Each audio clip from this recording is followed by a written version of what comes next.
Okay, we are moving on to learning target or section 3.2. Our goal here is to learn to graph a linear relation given what we call the slope-intercept form of the line. It's y equals mx plus b, all of which will mean something to you, I promise, by the end of this section. This is a pretty long section, but it will be broken down into smaller chunks. We're going to start off with really basic, doing graphing a line from a data table. So here I've got example 1 has got an equation y equals 3x plus 2, and I've already figured out the values for you. So when x is -2, y equals -4. So I'm just going to put a dot there. So x equals -2, 1, 2, and y is -4, 1, 2, 3, 4. I'm just going to put a dot there.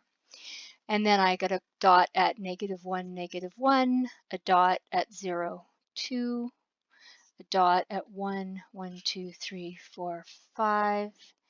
Oops. The computer does not like it when you do dots. It's a problem for this unit. And one at 2 and 8, which is right there. And then with a ruler, you draw a line through those. I think there's a way I can draw lines here. Oh, I'll put arrows on it.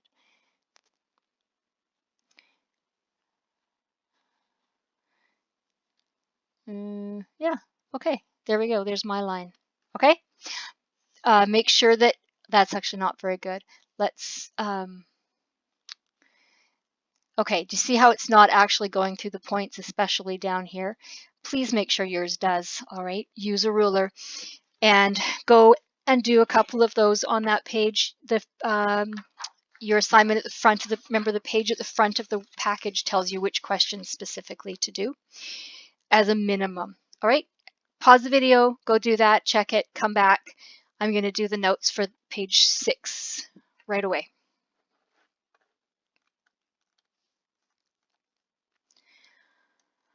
Okay, we're on page 6 now. This is graphing an equation using a table that you have to fill in yourself. So the way you do this is, do you see that I've in your table, it always goes x, y because your ordered pair always goes x, y. So that just makes sense to set your table up the same way.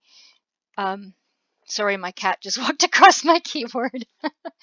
So what I've done here is I've actually written out the equation that y equals 4x, because the way we find our y is we replace the x in the equation with the x in the number, or in the table. And remember that a number beside a letter means multiply. So what we're going to do here is we're going to go, this is going to be 4 times -2. Bracket also means multiply. Let me get off the keyboard. Sorry. Okay. So this is -8. And this one is 4 times -1, which is -4. And this is 4 times 0, which is 0. Now I know that for this example, this is pretty simplistic. You maybe can do this in your head, but you know what? I want you to write it out anyway. I want you to write this out because it's good practice for you for when I always want you to have the method in your pocket for when the questions get too hard to do in your head. Okay, so now I have my data table just like I did in the previous example. So I'm just going to plot that. I've got -2, -8, 1, 2, 3, 4, 5, 6, 7, 8, which is right here. And then I've got -1, -4, 1, 2, 3, 4. Oh, Lily's on my keyboard again. Lily, you're going to have to beat it. I'm sorry, but you can't. Okay, there we go. And 0, 0. And 1, 4, and 1, 2, 3, 4, 1, 2, 8. Okay, and I'm just going to try that drawing in line with the arrow thing again because I think that should work. I just need to be a little bit more careful with it. Okay, it's not fantastic. Okay, there we go. I'm happy with that one. Okay, there we go. So I set the I I made up my own table that time. Pause the video, do the practice assignment, and I will meet you in a minute on page 9.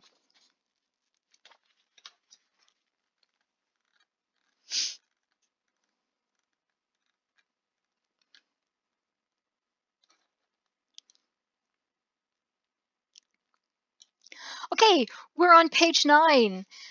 You need to sketch a line. How? How do you do that?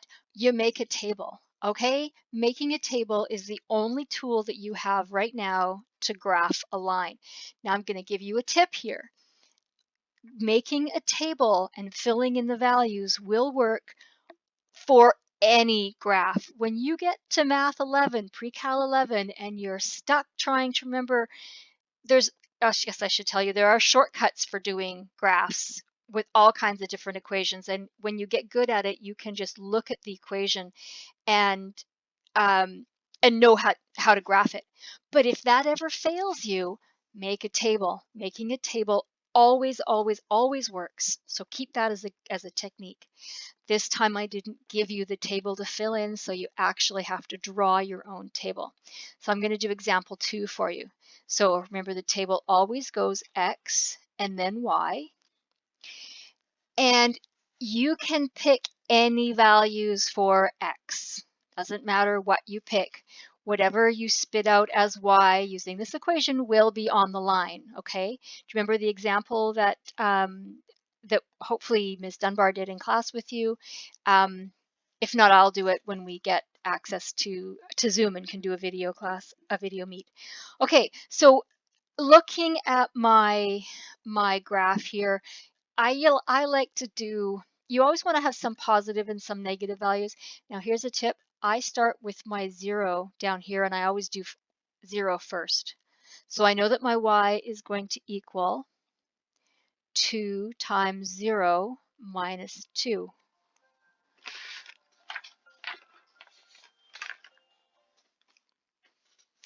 And 2 times 0 is 0, minus 2 is negative 2. And then I'm going to make my x1 and my x2, and so this is going to be 2 times 1 minus 2, so that's 2 minus 2 is 0. And this is going to be 2 times 2 minus 2, which is going to be 2 times 2 is 4, minus 2 is 2. Now I always like to start at 0 and do the positive ones first, because the math is easier. Make the math easy, do it the easy way. But you should go back and do some with negative numbers, because you do need to get some facility or some ability to work with negative numbers. That's a skill that you do need. So this is 2 times negative 2 minus 2. So 2 times negative 2 is negative 4, minus 2 is negative. Oh, I know what I did wrong. Sorry, that wasn't making sense. This is supposed to be negative 1. Oh, don't you hate it when I do that? 2 times negative 1 is negative 2, minus 2 is negative 4. And then this one is going to be the negative 2, so this is 2 times negative 2 minus 2, which is negative 6. Now, sooner or later, you will be able to come back and know how I knew that was a mistake. I might come, if I think about it, I'll come back and show you when we get to that. But right now, I just want you to fill in the table like this, and then plot it like we did the other 2 pages. So we've got a point at 0, negative 2. We've got a point at 1, 0. We've got a point at 2, 2. And then negative 1, negative 4. And negative 2, negative 6 is actually not going to be on the graph. I've got 4 points. I'm going to leave it like that. You should always have a minimum of 3 points on your graph. 3 points, because if you have 2 points and you've made a mistake on one of them, you have no way of knowing, because any 2 points will make a line. If you have 3 points and your line is isn't a straight line, you'll know that you've made a mistake, and you can go ahead and find your mistake. Okay, So I'm gonna leave the video there. There are some more complicated math things in the next page, but you know what? That's okay. The process is exactly the same. The trick really is writing out this part of it. Okay, write this out. Don't feel like you need to do that in your head. And I'm going to leave that there, and I'll see you in the next video.